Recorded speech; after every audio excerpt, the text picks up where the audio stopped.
នេះជារូបភាពក្នុងការជួយសង្គ្រោះរបស់ក្រុមគ្រូពេទ្យទៅដល់ប្រជាពលរដ្ឋដែលរងរបួសដោយសារតែការបាញ់ប្រហាររបស់ប្រទេសថៃប្រជាពលរដ្ឋដែលគាត់រងរបួសអឺ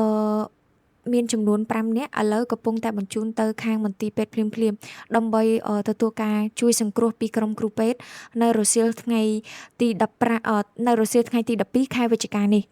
ទាហានថៃបានបើកការវាយប្រហារមកលើប្រជាពលរដ្ឋនៅភូមិព្រៃច័ន្ទឃុំអូ3ជាន់ស្រុកអូជ្រៅខេត្តបន្ទាយមានជ័យបណ្ដាលឲ្យរងរបួសចំនួន5 នាក់ដោយមិនដឹងមូលហេតុហើយនេះក៏ជាសារដែលចេញពីខាងសម្ដេចធិបតីផ្ទាល់ដែលលោកបានធ្វើការបង្ហោះសារនៅក្នុងបណ្ដាញសង្គម Facebook របស់លោកដែលលោកបានមានប្រសាសន៍ថា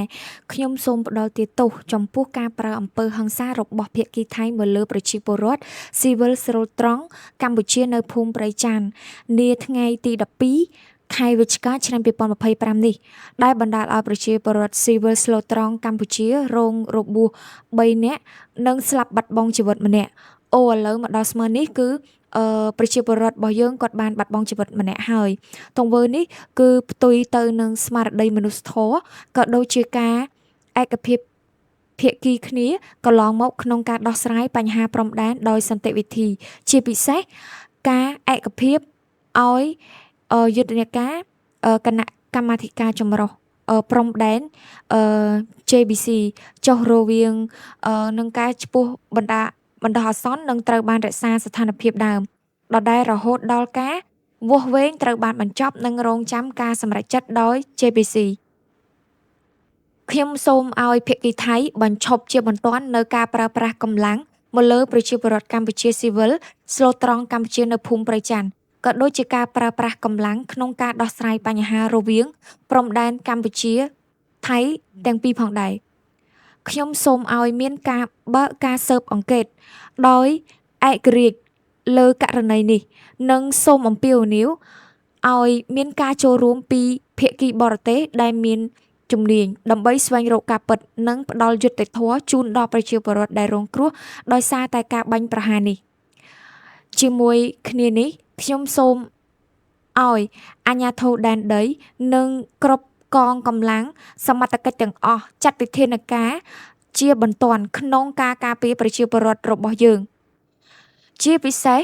ត្រូវគិតគូរលើសុវត្ថិភាពនិងអាយុជីវិតរបស់ពួកគាត់ឲ្យបានជាដាច់ខាតកម្ពុជានៅតែរក្សាជំហរ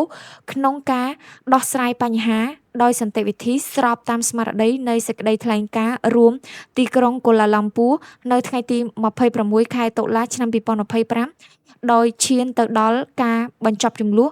និងកសាងសន្តិភាពរវាងប្រទេសទាំងពីរនេះគឺជាសារដែលចេញពីខាង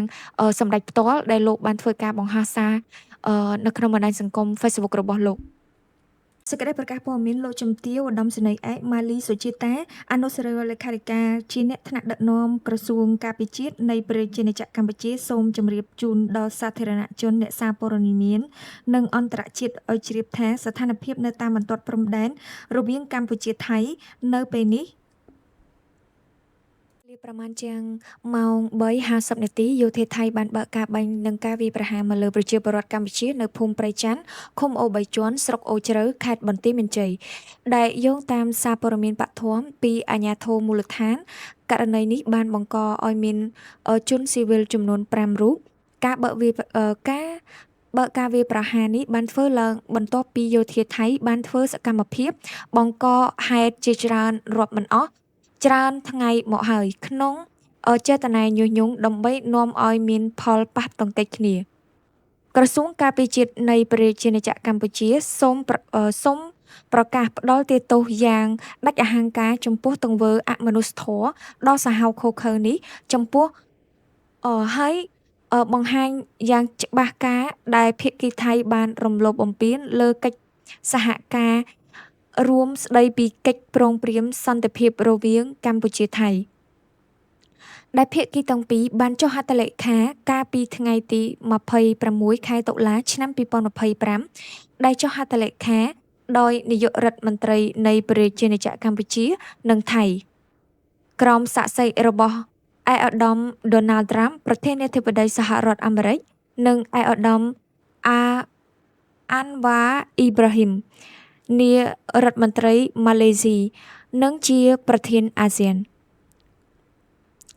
ក្នុងន័យនេះកម្ពុជាសូមអំពាវនាវឲ្យសហគមន៍អន្តរជាតិផ្ដល់ទោសយ៉ាងមុតមាំចំពោះការរំលោភបំពានលើសេចក្តីថ្លែងការណ៍រួមសេចក្តីកិច្ចព្រមព្រៀងសន្តិភាពរវាងកម្ពុជាថៃនិងសកម្មភាពខុសច្បាប់របស់ថៃម្ដងហើយម្ដងទៀតនេះ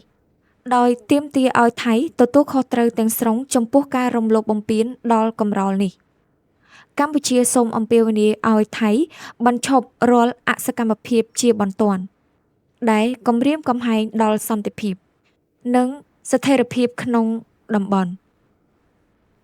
ទន្ទឹមនឹងនេះកម្ពុជាសូមអំពាវនាវឲ្យថៃនិងភាគីថៃងាកមកគោរពតាមកិច្ចព្រមព្រៀងបទឈប់បាញ់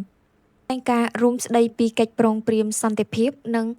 កិច្ចការទាំងឡាយនៅក្រោមច្បាប់អន្តរជាតិឲ្យបានមុតមាំស្មោះត្រង់និងដោយសុឆន្ទៈពិតប្រាកដ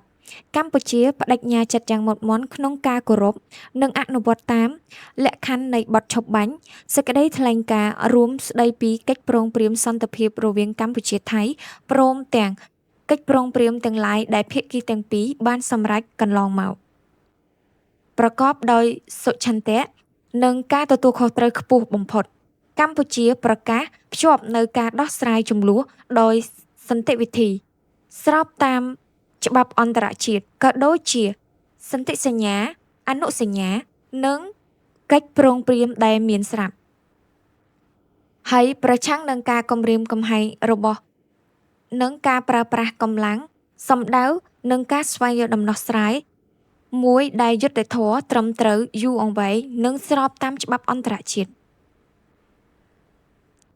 អាស្រ័យដោយបានជម្រាបខាងលើសូមសាធារណយុត្ត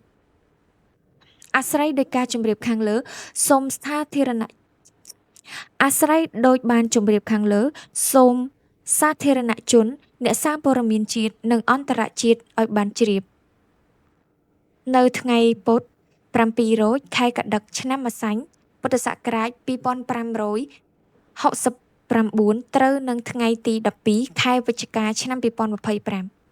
ខែ11ឆ្នាំ2025នៅវេលាម៉ោង3ប្រហែលជា50នាទីយោធាថៃបានបើកការវាយប្រហារមកលើប្រជាពលរដ្ឋស្លូតត្រង់របស់ភូមិព្រៃច័ន្ទសង្កាត់អូជ្រៅនៅខាងប៉ែបន្ទាយមានជ័យអញ្ចឹងធ្វើឲ្យប្រជាពលរដ្ឋរងរបួសចំនួន5នាក់ឥឡូវយើងមិនដឹងថាពួកគាត់មិនហើយទេអញ្ចឹងអ្នកនរគ្នានេះជាការបំពេញបទឈប់បាញ់និងនេះគឺជាការដែលមិនគោរពច្បាប់ចំពោះការចុះសន្ធិសញ្ញាសន្តិភាពរវាងកម្ពុជាជាមួយថៃហើយជាពិសេសការចុះកិច្ចសន្តិភាពហ្នឹងមិនមែនធ្វើរវាងតែកម្ពុជានិងថៃទេគឺមានការដឹងឮពីខាងនាយករដ្ឋមន្ត្រីរបស់អាមេរិកលោក Donald Trump ដែលបានតែធ្វើនៅក្នុងទីក្រុងកូឡាឡាំពួរថ្មីនឹងទៀតហើយដែលមានការសម្របសម្រួលពីខាងរដ្ឋមន្ត្រីខាងម៉ាឡេស៊ីហើយគាត់បានធ្វើការសម្រួលហើយនឹងធ្វើការចុះសន្ធិសញ្ញាសន្តិភាពទាំងអស់គ្នាប៉ុន្តែថៃគឺនៅតែបំពេញហើយថៃនៅតែធ្វើ